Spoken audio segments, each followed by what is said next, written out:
Hello guys, আমি আপনাদেরকে বলেছিলাম যে আপনাদেরকে দেখাবো।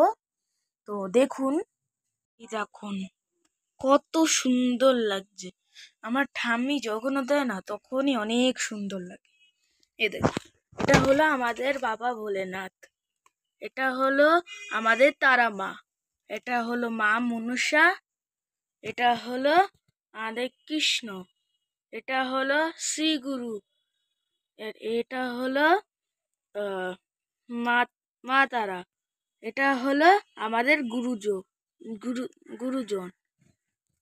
তো সব ঠাকুরের নাম বলে দিয়েছি এখন। তো ঠিক আছে, তাহলে আজকের জন্য এতই, আবার কালকে ভিডিও ছাড়বো। তো যদি আপনাদেরকে ভালো লাগে আমার ভিডিও, তাহলে নিশ্চয়ই লাইক, সাবস্ক্রাইব আর কমেন্ট নিশ্চয়ই করবেন।